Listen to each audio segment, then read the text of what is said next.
My friends, last week in Baku, Azerbaijan, I addressed the Global Summit of Religious Leaders within the COP29 World Climate Conference.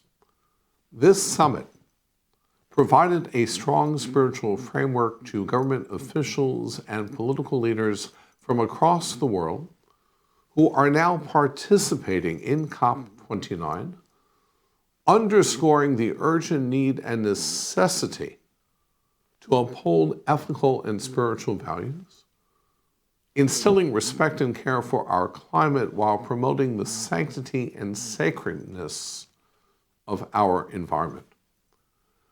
2024 has been the hottest year on record. The unrelenting heat, the groundbreaking temperatures, the flash floods, the deadly wildfires, climactic horrors that none of us, wherever we reside, are safe anymore.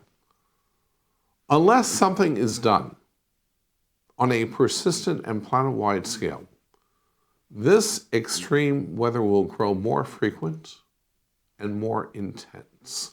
And what is most frightening of all, this year, the world breached the 1.5 degrees centigrade, the 2.7 degree Fahrenheit benchmark to limit global warming. We are each responsible for every wrong we have the power to prevent and fail to prevent. The billions of people who inhabit our planet, decent people, law-abiding people, who by their negligence or indifference are enabling this global disaster to happen. So many voices of political and religious leaders have not been raised in screaming protests. The deafening silence is a shameful monument to moral indifference in the face of lurking disaster. Quite opposite is the moral leadership and passionate voice raised by our forefather Abraham in this Shabbat's Torah portion, Parashat Vayera. Abraham delivers the ultimate protest by challenging God's intention to destroy the cities of Sodom and Gomorrah. God declares that the outrage of the inhabitants of these cities is so great and their sins so grave that he will destroy them utterly. Abraham, raising his voice in screaming protest, pleads for their lives, posing the moral dilemma to God: will you sweep away the innocent along with the guilty? Will you hold the few accountable for the transgressions of the many?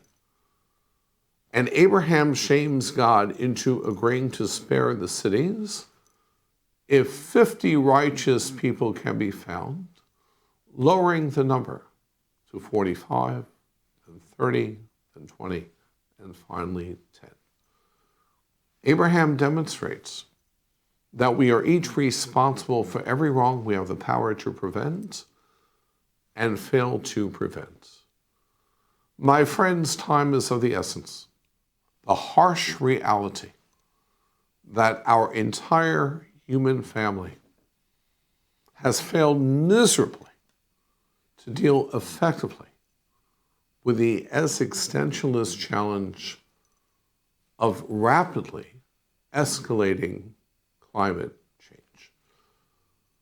The deafening silence is a shameful monument to moral indifference in the face of lurking disaster. Shabbat Shalom.